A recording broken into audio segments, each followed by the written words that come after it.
Have you ever wondered about the lingering echoes of history, the subtle threads that connect the past to the present?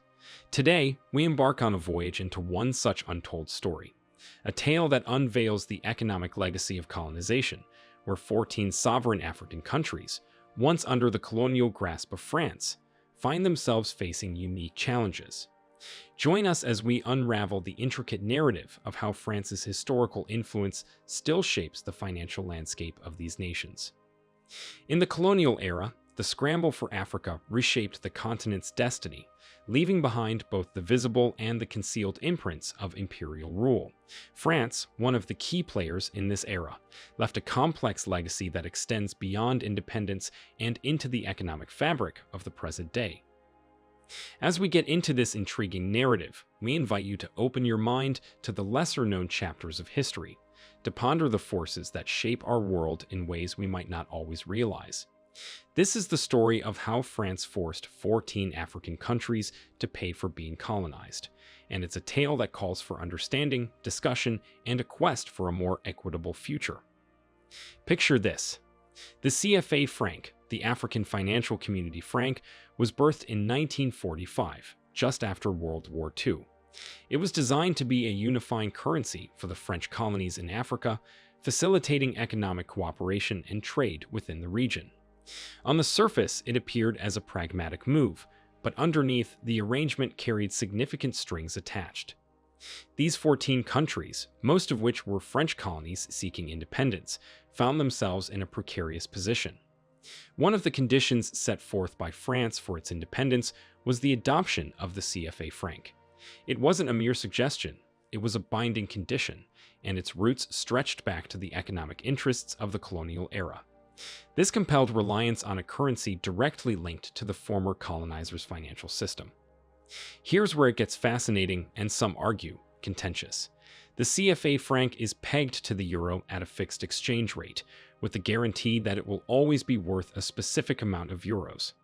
This peg ensures stability, but also inadvertently favors France in trade. It's like playing a high-stakes card game where one side gets to see the other's cards but remains invisible. Let's break it down.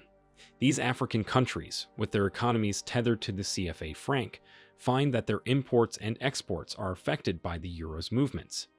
France, being part of the European Union and the Eurozone, benefits from the stable euro, while these countries remain at its mercy. It's a subtle but significant advantage, akin to a financial alliance where one partner sets the rules. The central banks within the CFA franc zone play a pivotal role, yet they're influenced by a higher power. France's monetary policy involvement is more than advisory. It's a powerful veto. This grants France the authority to block any decision made by these central banks, effectively exerting control over the economic policies of these countries. The implications are profound. Critics argue that this arrangement, while providing monetary stability, has created a neo-colonial dynamic. These countries gain limited control over their own monetary policies, leading to concerns about economic autonomy, sovereign decision-making, and sustainable development.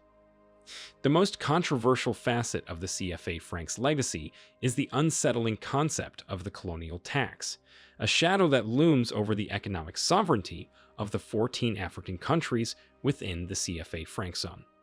This practice is arguably one of the most glaring remnants of neocolonialism, a practice that continues to evoke widespread criticism, sparking debates about economic justice, autonomy, and the power dynamics between former colonial powers and their former colonies.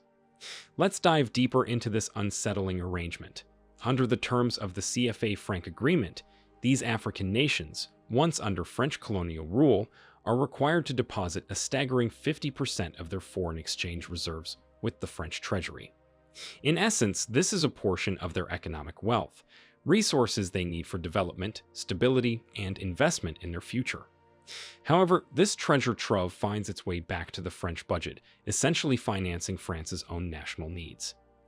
Pause for a moment and consider the implications of this. These countries, having struggled for independence and self-determination, find themselves in an economic straitjacket.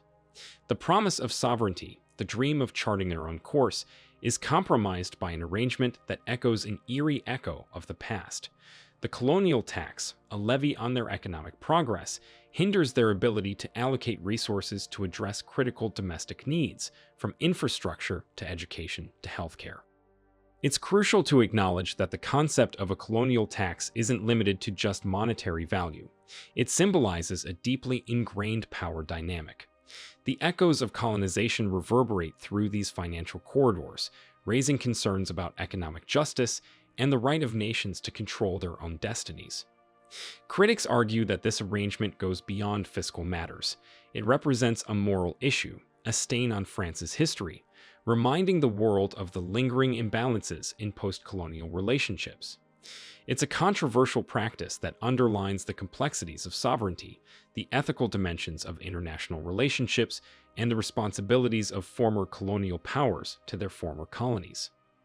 The consequences of the colonial tax on the countries within the CFA franc zone have been multifaceted and far-reaching, casting a shadow over their economic prospects and sovereignty.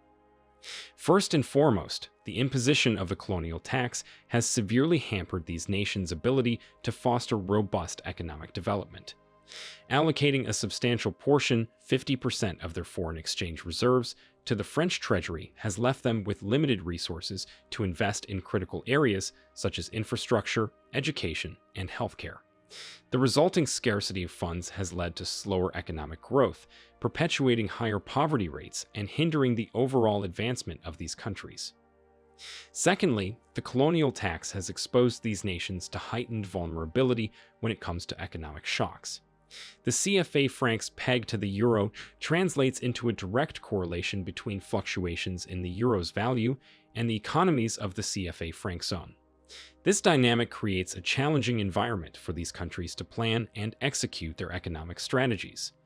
They are at the mercy of external factors, making it harder to manage their finances and respond effectively to the ever-changing global economic landscape.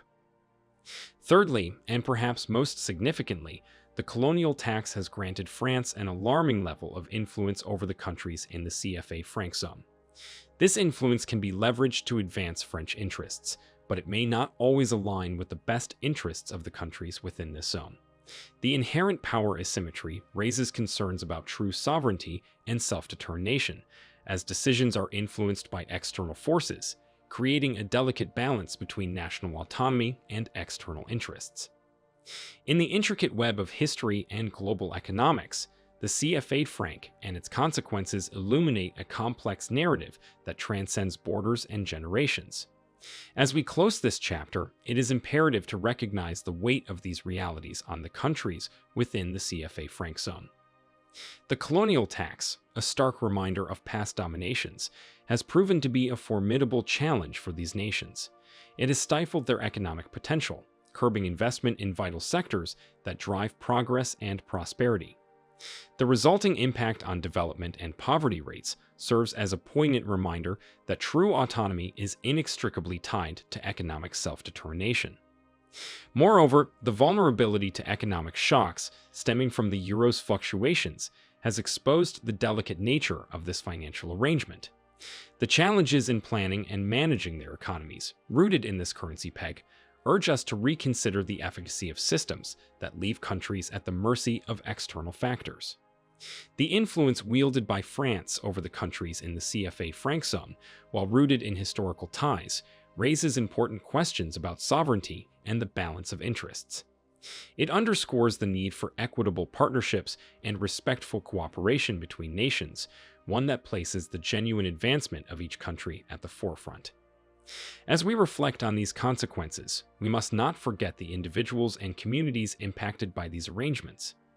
The pursuit of a more just and equitable future demands that we listen to the voices of those affected, that we champion their right to self-determination, and that we work collectively to dismantle structures that perpetuate disparities. If you found this video interesting, be sure to hit the like button / it encourages us to make more videos like this.